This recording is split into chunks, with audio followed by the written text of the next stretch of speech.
Hello viewers, সবাইকে শুভেচ্ছা জানাচ্ছি। আশা করছি আপনারা ভালো আছেন। তো আজকে নতুন একটি টপিকে কথা বলবো এবং নতুন টপিকটা হচ্ছে গ্রঞ্জি ইফেক্ট আপনারা কিভাবে দিতে পারেন সেই প্রসেসটা আজকে দেখাবো। তো অ্যাডোবি ইলাস্ট্রেটরে চলে যাচ্ছি।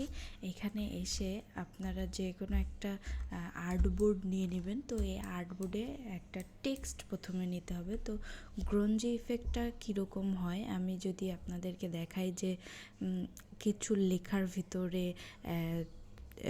ছোপ ছোপ থাকে এরকম ধরনের।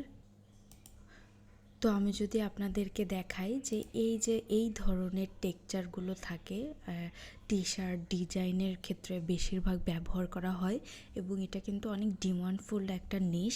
তো এই ডিজাইনগুলো কিভাবে করে সেই প্রসেসটা দেখাবো। তো অ্যাডোবি ইলাস্ট্রেটরে চলে আসছি। এখানে এসে আমাদের একটা টেক্সট নিতে হবে। তো আমি এখান থেকে একটা টেক্সট নিচ্ছি। তো এখানে লিখে দিচ্ছি ইফেক্ট, জাস্ট এক্সাম্পল হিসেবে ইফেক্ট। তো এটাকে আমরা বড় করব। তো এভাবে টেনে বড় করে দিলাম, শিফট এবং অল্টার প্রেস করে। তো এইটাতে একটা কালার দিয়ে দিচ্ছি, ধরুন আমি রেড কালার দিয়ে দিচ্ছি।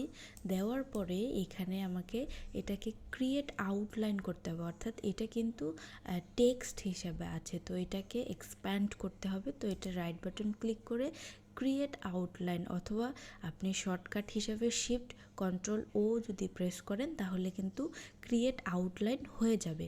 তো এখানে ক্লিক করছি, দেখেন এখানে ক্লিক করার সাথে সাথে এটা কিন্তু ক্রিয়েট আউটলাইন হয়ে গেছে। তো আমি বড় করে নিয়েছি যাতে এটা দেখতে সুবিধা হয়। তো কন্ট্রোল জেড, আমি এটাকে পুরোটাকে বড় হাতের অক্ষর নিতে চাই। তো এটা নেওয়ার জন্য টাইপে যাব, টাইপ থেকে চেঞ্জ কেস, এখানে এসে আপার কেসে ক্লিক করলে এটা বড় হাতের হয়ে যাবে সবগুলো। তো বড় হাতের যখন হয়ে যাবে তখন রাইট বাটন ক্লিক করে আমরা ক্রিয়েট আউটলাইন এটা করে দেব। দেওয়ার পরে আমাদেরকে কি করতে হবে, ট্রান্সপারেন্সিতে যেতে হবে। তো এই দিকে দেখতে পারবেন ও অপশনগুলোতে থাকতে পারে, অথবা যদি না থাকে উইন্ডোজে যাবেন, উইন্ডোজ থেকে এই যে ট্রান্সপারেন্সি এখানে ক্লিক করবেন। এখানে ক্লিক করলে এই অপশনটা বের হয়ে আসবে। তো এই অপশনটা যখন বের হয়ে আসবে এটা সিলেক্ট থাকা অবস্থায় এখানে মেক মাস্ক এইটাতে ক্লিক করবেন। এটাতে ক্লিক করলে দেখেন এইরকম হয়ে যাবে। তখন এই ক্লিপ এটাতে ক্লিক করলে এটা আবার চলে আসবে। তো চলে আসার পরে এখানে ক্লিক করবেন। ক্লিক করার পরে যে টেক্সচারটা আপনি দিতে চান, অর্থাৎ গ্রঞ্জি ইফেক্ট যেটাকে বলে, সেটা আপনাকে নিয়ে আসতে হবে। তো গুগলে গেলে সাধারণত আপনি যদি গ্রঞ্জি টেক্সচার পিএনজি লিখে সার্চ করেন অনেক অনেক অনেক এইগুলো পেয়ে যাবেন।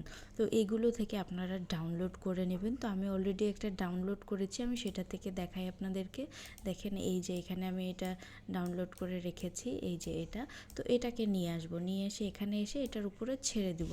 তো আপনি যদি যে ধরনের টেক্সচার আপনি নিতে চান সেই ধরনের টেক্সচারটা আপনি নেবেন, নিয়ে এইভাবে এটাকে অ্যালাইন করতে হবে আপনি কোথায় রাখতে চান বা কিভাবে এটা রাখতে চান ওইভাবে আপনাকে অ্যালাইন করে নিতে হবে।